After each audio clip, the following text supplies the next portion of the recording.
नमस्कार, मैं हूं शीनम शर्मा। दोहा में ईरान ने किया है जबरदस्त हमला। लगातार 3 धमाके हुए। अजरबैजान एयरपोर्ट पर भी ड्रोन अटैक हुआ है। पूरी खबर इस वीडियो में मैं आपको बताने जा रही हूं। कहां पर अटैक हुआ है, लेटेस्ट अपडेट क्या है, आप इस वीडियो में जानेंगे। मिडिल ईस्ट में अमेरिका और इजराइल और ईरान के बीच जारी युद्ध लगातार छठे दिन पहुंच गया है और ज्यादा तेज होता जा रहा है।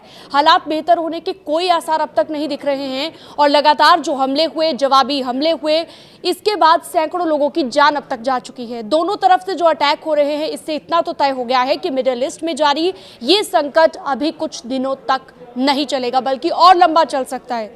हालात सुधरने के कोई संकेत नहीं है। जिन देशों के नागरिकों को संकट का सामना करना पड़ रहा है, उसमें अरब के कई मुस्लिम देश भी शामिल हैं।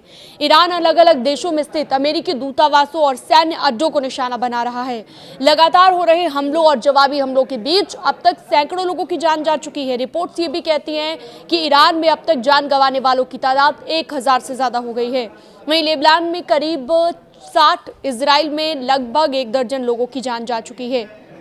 इस संघर्ष में अब तक अमेरिका के 6 सैनिक भी मारे गए हैं, ऐसी भी खबर है।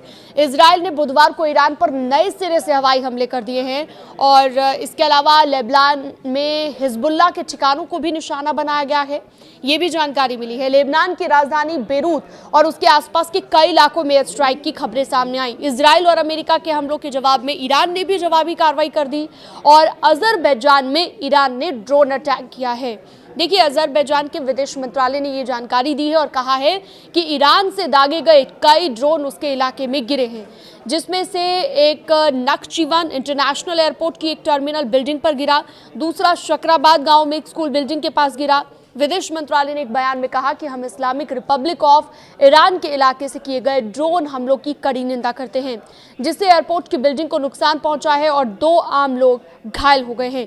तो ये था अब तक का लेटेस्ट अपडेट। बाकी जानकारियों के लिए, लेटेस्ट अपडेट्स के लिए और वॉर से जुड़ी हुई तमाम खबरों के लिए आप हमारे साथ बने रह सकते हैं। न्यूज़ 18 के डिजिटल प्लेटफॉर्म को आप सब्सक्राइब भी कर सकते हैं।